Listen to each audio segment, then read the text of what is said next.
Assalamualaikum warahmatullahi wabarakatuh. Sedulur dimanapun panjenengan berada, kali ini saya harus mengucapkan terima kasih kepada Mas Wafi.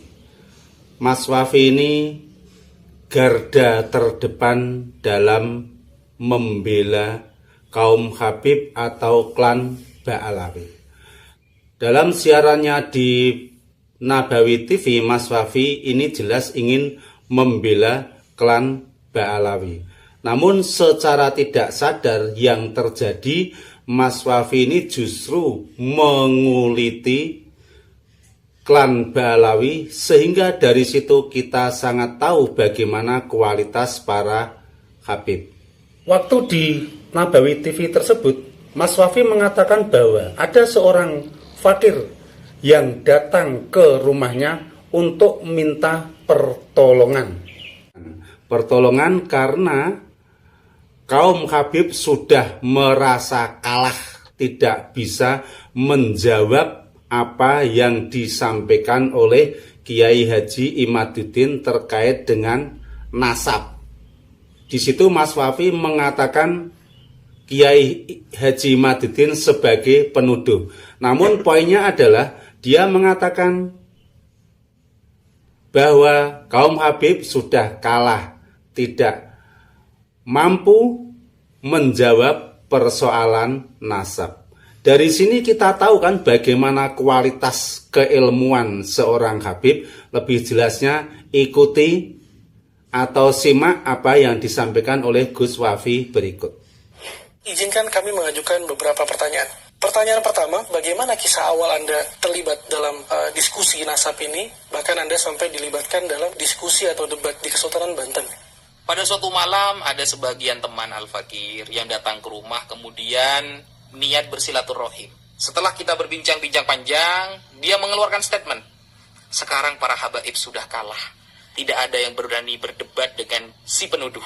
Dari sini kita tahu kita bisa menyimpulkan, bahkan bisa meraba-raba dengan mudah.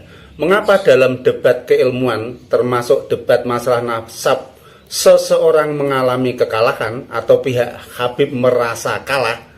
Ya penyebabnya ya minim ilmu.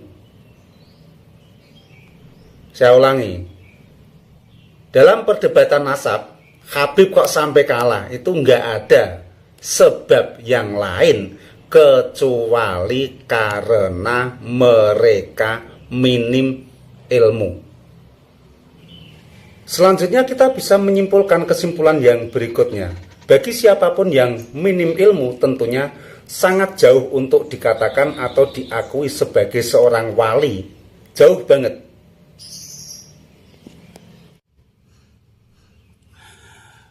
Bukan hanya itu saja, Gus Wafi juga menyampaikan bahwa banyak di antara para Habib, terutama yang muda-muda ini, mereka dalam berdakwah, dalam mengaji bukan semata-mata untuk menyampaikan ilmunya Allah Subhanahu wa Ta'ala, tapi banyak di antara mereka yang ingin dihormati orang lain, ingin disanjung oleh orang lain, tapi sayangnya semua itu adalah minim ilmu. Bahkan banyak di antara para Habib yang muda-muda itu yang jarang belajar. Perhatikan video berikut. Si banyak dari kalangan para sada Ba'alawi, terutama yang masih muda, yang kurang belajar, yang mungkin jadwal ceramahnya lebih banyak daripada jadwal belajarnya, yang terlena dengan pujian masyarakat sehingga melupakan belajar, yang terlena dengan penghormatan masyarakat sehingga kurang untuk menghargai orang lain, yang kurang mempelajari banyak ilmu sehingga pengen disanjung terus tanpa belajar ilmu agama. Makanya wajar banyak di antara para Habib ketika mengisi sebuah acara pengajian tertentu, isinya adalah banyak cerita yang jauh dari referensi keilmuan, apalagi berdasarkan pada kitab-kitab tertentu. Isinya banyak tentang cerita, isinya banyak tentang dongeng, isinya banyak tentang khurafat yang mengagung-agungkan datuk-datuk mereka. Karena ternyata penyebabnya mereka jarang membaca kitab, jarang belajar. Pengennya dihormati oleh orang lain, meskipun mereka sulit menghormati orang lain. Itu seperti yang disampaikan oleh Mas Wafi. Nah, sekarang kita tahu kan dengan siapa kita harus belajar, dengan siapa kita harus mengaji. Tentunya kita kalau mau mengaji agama Islam, mengkaji kitab-kitabnya Allah Subhanahu wa taala atau hadis-hadisnya Rasulullah SAW, jangan semata-mata dengan para habib, tapi pilihlah ulama-ulama yang sangat mumpuni, yang ilmune nu cara Jawane nyegoro. Ilmune nyegoro sudah sangat mumpuni, menjiwai lahir dan batin, bukan hanya sebatas di permukaan saja. Juga jangan mudah terpengaruh, jangan mudah terpencut, jangan mudah tersihir dengan penampilan mereka yang sangat agamis, dengan menggunakan jubah, dengan menggunakan sorban, dengan menggunakan apa ini?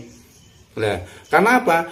Siapapun kalau pengen belajar ilmu agama dengan orang lain, itu yang kamu pelajari adalah ilmunya, bukan sorbannya, bukan imamahnya, juga bukan jubahnya. Semua itu adalah aksesoris. Jadi ketika ada seseorang ilmunya luar biasa, sangat alim, maka belajarlah dengan beliau-beliau itu. Namun kalau hanya orang-orang yang mampu menampilkan jubahnya indah, jubahnya mahal, imamahnya bagus, kemudian serbanya bagus, itu tidak ada pengaruhnya sama sekali terhadap tingkat keilmuan, dan kamu tidak akan mungkin bisa mengambil ilmu dari sorban tersebut. Tapi ambillah ilmu dari apa yang tersimpan di dalam batin mereka, di dalam diri mereka. Kalau di dalam diri mereka adalah ternyata kosong karena jarang belajar, jarang membaca ilmu, jarang membaca kitab, ya kamu tidak perlu belajar dengan mereka meskipun itu adalah seorang habib. Terima kasih Mas Wafi.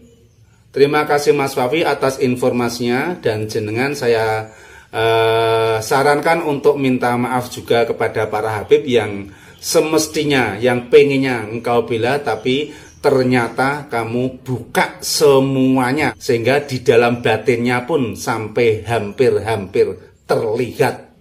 Wassalamualaikum warahmatullahi wabarakatuh.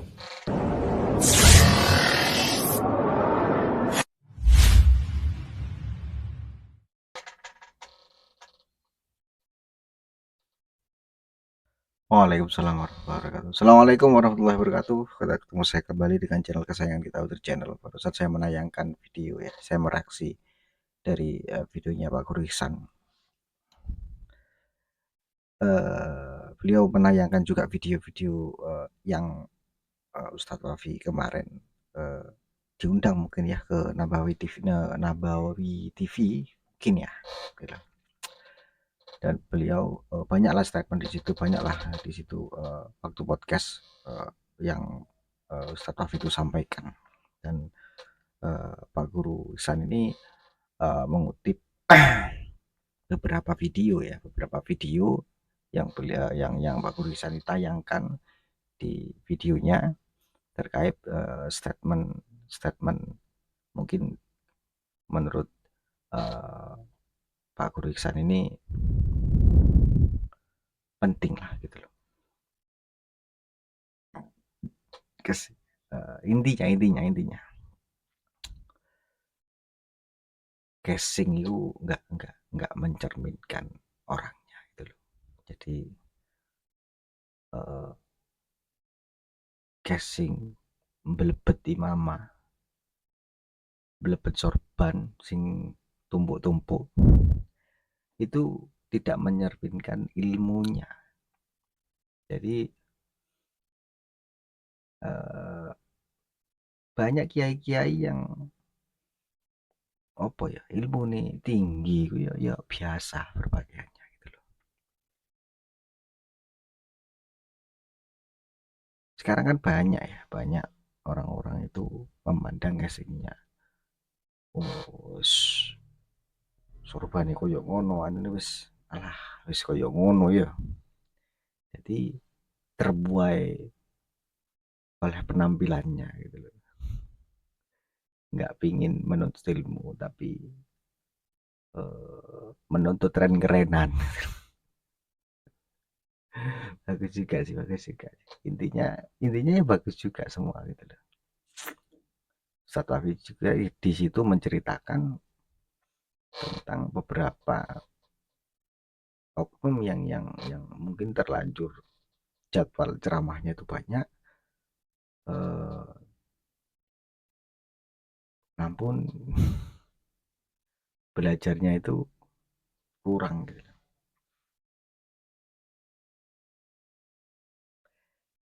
Di sini kan kita bisa berpikir ya, bisa menyimpulkan gitu loh. Nggak semua omongan nih wong iku salah. Nggak semua omongan nih wong iku bener gitu loh. Iya ono salahe ngono. Tapi lek wis ngaku-ngaku iku beda maneh ngono lho. Beda maneh. Ngaku-ngaku putune Kanjeng Nabi iku beda maneh. Soale menyangkut Kanjeng Nabi. Nah, ketika ngaku tapi lagi ku didelok kurang atau ndak sama, tapi ngemang ngaku-ngaku, ya pasti ditakokno gitu loh.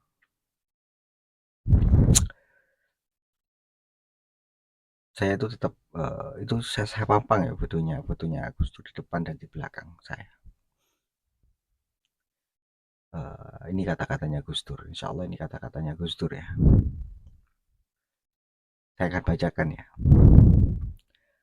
Akan tiba saatnya orang yang tidak pernah belajar di pesantren, tetapi mereka dianggap sebagai orang yang alim dan dijadikan rujukan serta panutan. Ini dawuhnya Gus Dur. Saya pegang.